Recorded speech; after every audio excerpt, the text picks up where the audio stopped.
네, 오늘은 공독해드린 로마서 10장 1절로 13절에 있는 말씀으로 신앙생활의 방향 전환이라 하는 말씀의 제목을 붙였습니다.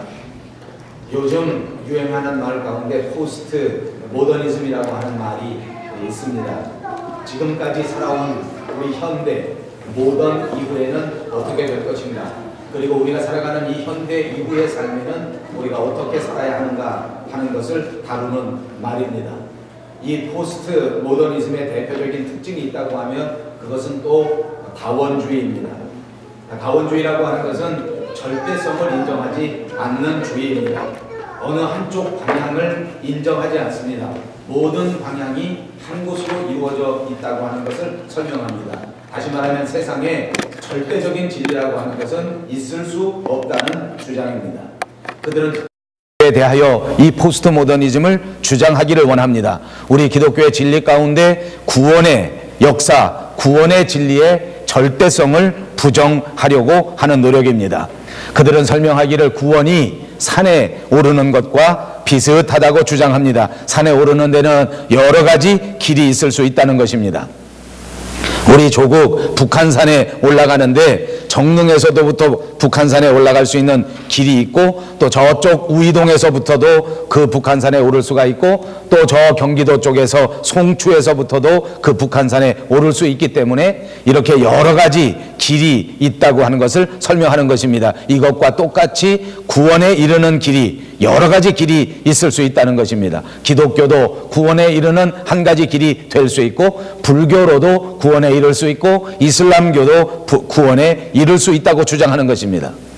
그러나 여러분, 이것은 절대 그렇지가 않습니다. 이것은 구원의 자체를 알지 못하는 사람들의 이야기입니다. 구원은 하나님께서 우리에게 찾아오셔서 우리를 구원해 주시는 것이지, 우리를 건전해 주시는 것이지, 우리가 도를 닦거나 우리가 길을 발견해서 찾아가는 것이 아니라는 말입니다. 그렇습니다. 불교에서도 분명히 도를 닦습니다. 이슬람교에서도 분명히 도를 닦을 수 있습니다. 물론 유교도 도를 닦는 종교라고 할 수 있습니다. 도를 닦아서 좀 더 높은 인격을 가진 사람이 될 수 있단 말입니다. 도를 닦음으로 조금 더 성숙한 인격을 가질 수도 있을 것입니다. 그러나 그것이 구원을 말하는 것은 절대 아니라는 것입니다. 저는 언젠가 TV에서 본 장면이 생각납니다. 태평양 어느 무인도에서 핵실험이 있었습니다. 이 핵실험 때문에 섬 주변에 있던 모든 동물들이 오염되고 모든 식물들이 오염되었습니다. 그 중에 특별히 거북이들이 많이 살아 있는 그런 섬이었었는데, 거북이들이 그만 방사능에 노출되고 오염되어 버렸습니다. 그래서 그 거북이들은 이제 방향 감각을 잃어버리게 되었습니다. 그들은 해변가에 나와서 알을 낳고 다시 바다에 돌아가야 생명을 유지할 수 있는데, 그런데 이 거북이들이 모두 섬에서 나와 알을 낳고 또다시 바다로 돌아가는 방향 감각을 잃어버린 채 정반대, 바다의 정반대인 사막으로 향하여 걸어가고 있는 것입니다. 그들이 걸어가는 방향은 분명히 생명의 길이 아닌 죽음의 길입니다. 사막으로 가서는 도저히 이 거북이들이 생명을 유지할 수 없고 생명으로 도달할 수가 없는 것입니다. 바닷가를 향하여 가야만 살 수 있는데 정반대의 방향으로 사막으로 향해서 가는 것입니다. 여러분, 사막으로 향하여 가는 이 거북이들 주변에는 분명히 자기가 방향이 잘못됐다고 하는 것을 알 수 있는 상징들이 여기저기 있었습니다. 그것은 무엇인가 하니, 먼저 걸어가던 거북이들이 여기저기 기어가다가 주변에서 발버둥치고 생명이 거의 그쳐갈 만큼 그렇게 뒹굴고 고통을 호소하는 것을 뻔히 눈으로 보고 있는데, 그런데도 불구하고 방향 감각을 잃어버린 이 거북이들은 계속해서 사막으로 향하여 걸어가는 것입니다. 조금 더 걸어가 보니까 거기는 이제 완전히 죽어버린 그 거북이들이 여기저기, 그 시체가 여기저기 말라붙어서 보여지고 있는데, 그런데도 불구하고 계속해서 이 거북이들은 죽음의 길 사막을 향하여 낑낑대면서 걸어가는 장면입니다. 그들이 살아날 길은 오로지 방향을 바꾸어 다시 바다로 가는 길입니다. 그 어떤 길도 그들의 생명을 보존할 수 있는 길은 찾아볼 수가 없습니다. 오로지 방향을 돌려서 바닷가로 돌아가는 것, 그것만이 그들의 생명을 유지할 수 있는 유일한 길이란 말입니다. 생명의 길을 놓아두고 생명의 길에 정반대로 걸어가고 있는 이 거북이 얼마나 안타까운지 모릅니다. 오늘 성경에 보니까 사도 바울은 자기 민족이 마치 이 거북이들처럼 이 방사능에 노출돼서 오염돼 버린, 그래서 방향 감각을 잃어버리고 죽음의 방향으로 걸어가고 있는 거북이처럼 그렇게 살아가는 모습을 보고 너무너무 안타까워서 외치고 또 외치는 내용이 바로 오늘 성경의 본문입니다. 사도 바울은 오늘 본문 1절에서 형제들아 내 마음에 원하는 바와 하나님께 구하는 바는 이스라엘을 위함이니 곧 그들로 구원을 받게 함이라 하고 말씀을 시작하고 있습니다. 구원을 받게 이스라엘 민족들로 하여금 구원의 길로 가도록 인도하고자 하는 것이 사도 바울의 안타까운 마음이란 말입니다. 유대인들은 하나님에 대한 열심이 누구 못지않은 사람들입니다. 유대인들은 하나님 앞에 택함을 받은 사람입니다. 유대인들은 누가 보아도 믿는 사람이요, 누가 보아도 하나님의 자녀요, 누가 보아도 땀 흘려 열심히 믿음을 지키면서 율법을 지키면서 그렇게 살아가는 사람들이었습니다. 노력하는 사람입니다. 열심히 있는 사람이었습니다. 율법이 요구하는 모든 것들을 다 이루려고 그렇게 땀 흘려 사는 사람들입니다. 안타깝게도 율법에 요구하는 모든 것들을 이룰 수 있는 사람은 한 사람도 없는데, 율법으로는 생명의 길에 도달할 수 없는 것인데, 그런데도 불구하고 그들은 계속해서 율법을 통하여 모든 것들을 이룰 수 있다고 착각하고 그 방향을 바꾸지 않고 전환하지 않는 것입니다. 이것을 바라보는 사도 바울은 그 마음이 답답합니다. 그 마음이 안타깝습니다. 눈물이 앞을 가립니다. 예수님께서 모든 구원을 다 이루어 주셨기 때문에 예수 십자가를 받아들이고 그 십자가를 믿으면 구원을 얻게 되는 것인데, 그런데 그 방향을 쳐다보지도 아니하고 그 방향으로 돌아서지 않는 것입니다. 사랑하는 여러분, 오늘 저와 여러분은 구원을 향하여 분명한 방향 전환이 필요한 줄로 믿습니다. 지금 우리는 분명하게 방향을 바꾸어야 합니다. 지금 우리는 분명하게 우리의 생각을 바꾸어야 합니다. 지금 우리는 분명하게 우리의 인생의 특단의 조치가 필요한 때입니다. 우리나라 속담에 밑 빠진 독에 물 붓기라고 하는 말이 있습니다. 이것은 헛수고를 빗대어서 말하는 것입니다. 아무리 열심히 물을 길어다가 부어도 독이 차지 않는단 말입니다. 독이 채워지지 않습니다. 왜 그렇습니까? 그 독에 구멍이 뚫려 있기 때문입니다. 그래서 그 독에다 물을 채우려고 하면 뚫려버린 구멍을 막든지 아니면 통째로 그 그릇을 바꾸든지 둘 중에 한 가지 해야 됩니다. 만약 그렇지 않고서는 계속해서 아무리 열심히 노력을 한다 할지라도 이 독에다가 물을 채울 수는 없습니다. 그렇습니다. 잘못된 열심은 헛수고만 하는 것입니다. 잘못된 열심은 결국 우리를 잘못된 결과로 나타나게 만들 것입니다.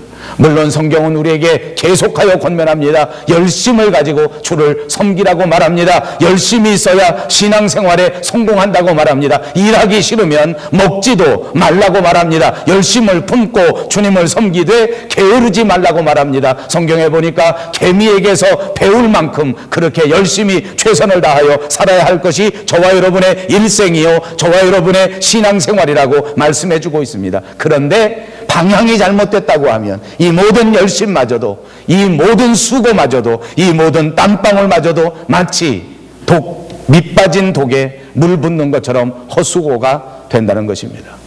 오늘 성경에 보니까 방향 전환이 분명하게 필요한 사람들이 등장합니다. 다름 아닌 이스라엘 백성들입니다. 누가 뭐래도 이스라엘 백성들은 열심당원들이었습니다. 그러나 그 모든 행위가 잘못된 열심이라고 하는 것을 오늘 말씀이 지적하고 있는 것입니다.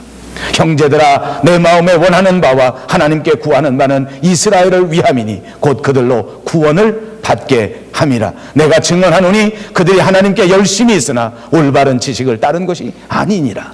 올바른 지식을 따른 것이 아니다. 하나님의 말씀을 따른 것이 아니다. 이스라엘 백성들은 정말 목숨 걸고 율법을 수호했습니다. 이스라엘 백성들은 정말 목숨 걸고 모든 행위, 모든 형식, 이것을 철저하게 주장하고 철저하게 지켰습니다. 일주일에 2번씩 금식합니다. 하루에 3번씩 기도합니다. 그리고 하나님께 드리는 모든 제사에 최선을 다하여 열심으로 제사를 드렸습니다. 그런데 이 모든 열심들이 하나님이 원하시는 하나님의 뜻에 따른 열심이 아니었단 말입니다. 다른 말로 하면 자기 멋대로 하는 열심이었습니다. 다른 말로 하면 자기 식대로 하는 열심이었단 말입니다. 사랑하는 여러분, 오해하지 마십시오. 하나님은 정말 열심을 원하시지만 잘못된 열심을 원하시는 것이 결코 아닙니다. 죽자 사자 뛴다고 무조건 하나님이 좋아하시는 것이 아닙니다. 물불을 가리지 않는다고 무조건 하나님이 인정해 주시는 것이 아닙니다. 독불장군식으로 혼자 열심을 내고 일한다고 해서 하나님이 인정해 주는 것이 아닙니다. 제 멋대로 열심을 다한다고 해도 하나님은 그 열심을 받지도 아니하시고 원하지도 아니하신다는 사실을 믿으시기를 바랍니다. 하나님이 우리에게 원하시는 것은 말씀에 근거한 열심입니다. 하나님이 우리에게 바라시는 것은 진리의 토대 위에 분명히 선 신앙 생활을 원하고 계시는 것입니다. 내 기준이 아닙니다. 하나님의 기준에 맞추어 살아가는 신앙 생활을 말하는 것입니다. 내 기준으로 하는 것이 아닙니다. 하나님이 원하시는 방향으로 헌신할 때 하나님이 영광을 받으시고 하나님이 기뻐하신다는 사실을 명심 또 명심하시기를 바랍니다. 이스라엘 사람들은 그야말로 하나님 앞에 열정과 열심을 가졌던 사람입니다. 그런데 진리에 근거하지 않고 제 멋대로 자기 의를 세우는 열심이었단 말입니다. 3절에도 말씀하고 있습니다. 하나님의 의를 모르고 자기 의를 세우려고 힘써 하나님의 의에 복종하지 아니하였느니라. 여기서 하나님의 의라고 하는 것은 무엇을 말합니까? 예수 그리스도를 의미하는 것입니다. 우리를 구원해 주시고 우리를 의롭게 하시기 위하여 보내주신 바로 그분 예수 그리스도, 그것이 하나님의 의란 말입니다. 그러므로 하나님의 의는 예수님을 의미하는 것입니다. 하나님의 의는 그리스도를 의미하는 것입니다. 그런데 예수님을 알지 못하고, 그런데 그리스도를 알지 못하고 자신들의 행동을 가지고 스스로 의로워지겠다고 발버둥치고 몸부림치고 그렇게 노력했다는 것입니다. 이런 노력으로는, 이런 열심으로는 인간을 스스로 의롭게 할 수가 없습니다. 그렇다면 방향 전환은 도대체 어떻게 하는 것입니까? 본문 5절의 말씀대로 율법을 다 지킨다고 하면, 만약 하나님이 우리에게 주신 그 율법을 하나도 어기지 않고 모든 것을 다 지킬 수 있다고 하면, 그러면 아마 우리가 의롭게 되고, 그러면 아마 우리가 구원을 받게 될 것입니다. 그러나 불행하게도 이 땅에 존재하는 그 어느 누구도, 이 땅에 살아가는 사람 가운데 그 어떤 사람도 이 모든 율법을 다 지킬 수 있는 사람은 한 사람도 없다는 데 문제가 있습니다. 율법을 통하여 의롭게 되고 율법을 통하여 구원을 받으려고 하면 할수록 내 자신의 부족함만 드러나게 되는 것입니다. 내 자신의 연약함만 발견할 수밖에 없는 것입니다. 율법을 지키지 못한 것에 대한 죄책감이 점점 더 커집니다. 율법을 지키지 못한 데 대한 고민이 점점 더 많아집니다. 그렇습니다, 여러분. 율법을 가지고는 도저히 불가능합니다. 율법을 가지고는 도저히 할 수 없습니다. 그러나 예수 그리스도는 가능한 줄로 믿습니다. 예수 그리스도의 십자가를 믿는 믿음으로 가능하게 된다고 하는 사실을 믿으시기를 바랍니다. 예수님을 믿는 것이야말로 올바른 방향입니다. 예수님을 받아들이는 것이야말로 올바른 방향입니다. 예수님 앞에 내 모든 것을 내려놓는 것이야말로 생명의 방향인 줄로 믿습니다. 본문 6절과 7절을 봅니다. 믿음으로 말미암는 의인은 이같이 말하되 내 마음에 누가 하늘에 올라가겠느냐 하지 말라 하니 올라가겠느냐 함은 그리스도를 모셔 내리려는 것이요, 혹은 누가 무저갱에 내려가겠느냐 하지 말라 하니 내려가겠느냐 함은 그리스도를 죽은 자 가운데서 모셔 올리려는 것이라. 이 말씀은 언뜻 들으면 이해가 되지 않는 말씀입니다. 이 말씀은 언뜻 들으면 해석하기 아주 어렵습니다. 믿음으로 의롭게 되고 믿음으로 구원을 받는 것은 그렇게 어렵거나 그렇게 복잡하지 않다는 말씀입니다. 쉽게 해석하면 이런 것입니다. 예수님을 믿기 위해서 하늘에 올라가서 예수님을 모셔올 필요가 없습니다. 예수님을 믿고 구원을 받기 위해서는 땅속에 내려가서 예수님을 다시 이 지구상까지 모셔 올라올 필요가 없습니다. 왜냐하면 예수님은 하늘 높은 곳에 멀리 계신 것이 아니라 예수님은 땅속 깊은 곳에, 우리가 닿을 수 없는 곳에 계신 것이 아니란 말입니다. 8절 말씀을 보십시오. 그러면 무엇을 말하느냐? 말씀이 내게 가까워 내 입에 있으며 내 마음에 있다 하였으니 곧 우리가 전파하는 믿음의 말씀이라. 구원은 멀리 있지 않다는 것입니다. 저 하늘 끝에 비행기 타고 가서 만날 수 있는 것이 아닙니다. 저 땅속 깊이 포크레인을 타고 들어가서 그렇게 파고 들어가서 만날 수 있는 것도 아닙니다. 바닷속 깊이 잠수함을 타고 들어가야만 주술 수 있는 것도 아니란 말입니다. 그러면 어디 있다는 것입니다? 바로 우리 마음에 있다는 것입니다.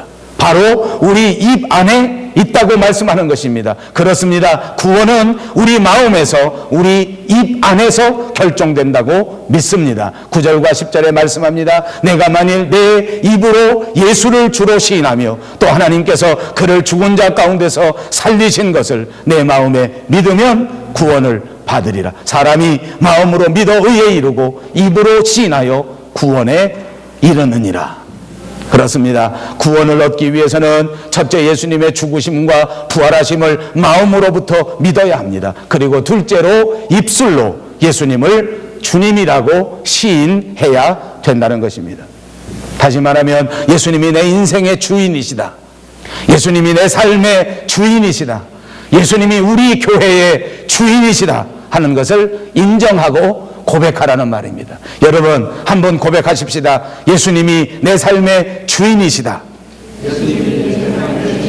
그렇습니다. 분명히 인정하고 분명히 고백하는 믿음을 가져야 한다는 말입니다. 그런데 생각으로만 이렇게 시인해서 되는 것이 아닙니다. 생각으로만 믿어서는 안 됩니다. 마음으로부터 믿고 반드시 입으로 시인하여야 구원을 받는다고 말하는 것입니다. 어떤 사람은 그렇게 말합니다. 마음으로 믿으면 되는 것이지 무슨 말로 하느냐. 어떤 사람은 그렇게 말합니다. 복음은 머릿속에만 있으면 되는 것이지 그것을 분명하게 이해하면 되는 것이지 그걸 뭘 말로 한단 말이냐. 무슨 고백을 해야 된다는 말이냐. 이렇게 말하는 사람이 있습니다. 그래서 머릿속에서는 예수님이 세상의 주인이시요 예수님이 온 교회 주인이시라는 것을 인정하지만 말로는 고백하지 않습니다.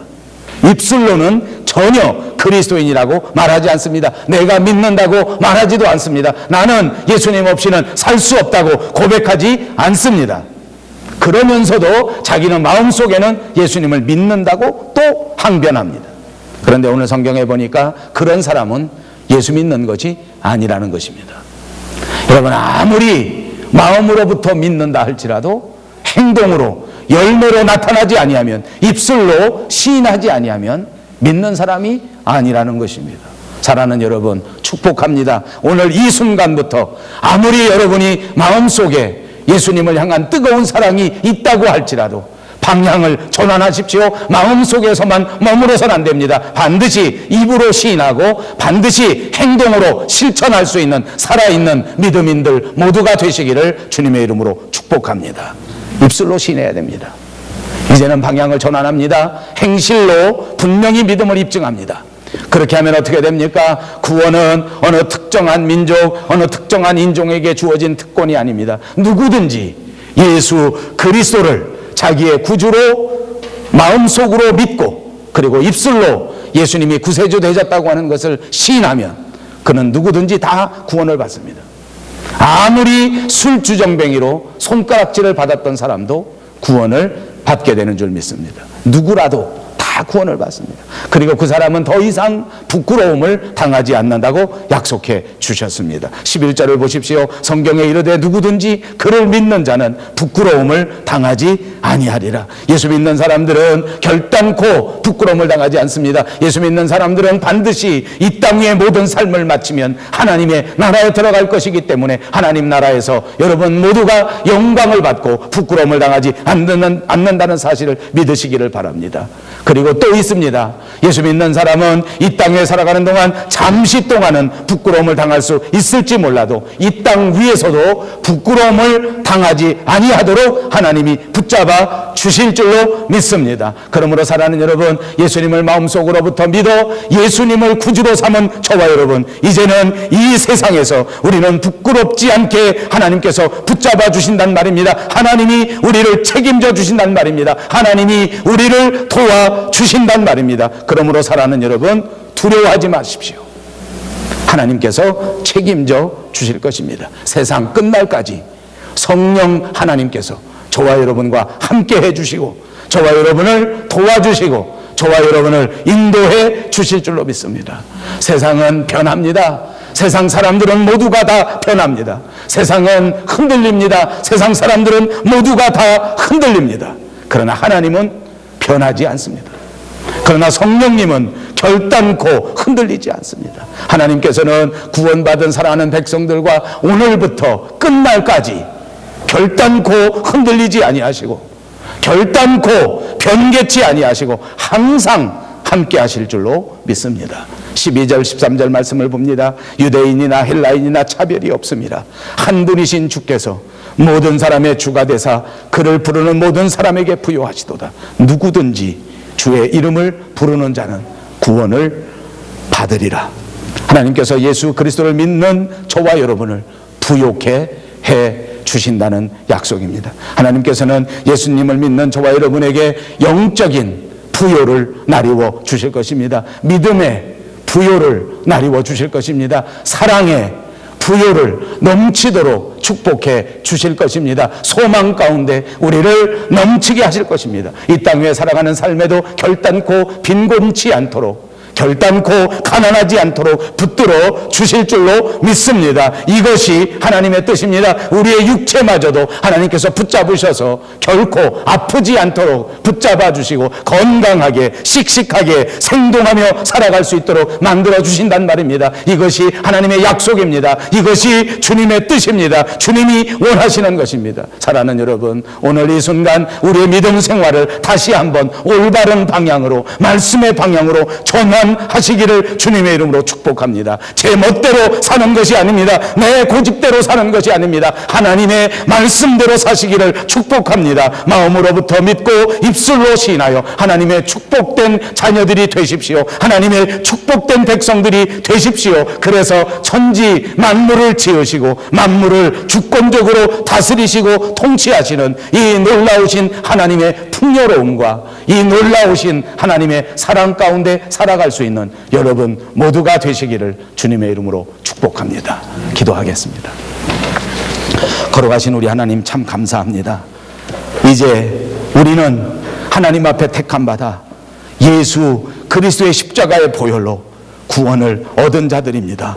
우리의 모든 것을 주님 앞에 내려놓고 주님이 우리에게 말씀하시는 말씀대로 살아갈 수 있는 저희들이 되게 하여 주시옵소서. 행여나 우리의 인생 가운데 하나님 기뻐하시지 않은 방향으로 걸어가던 발걸음이 있었다면 오늘 이 순간 우리를 도와주셔서 방향을 전환하게 하시고 분명히 하나님의 뜻으로 하나님의 말씀을 향하여 뚜벅뚜벅 걸어갈 수 있는 신앙인들이 되게 하셔서 하늘의 신령한 것들을 마음껏 받아 누리는 축복된 성도들이 되게 하여 주시옵소서. 예수님의 이름으로 간절히 기도하옵나이다. 아멘.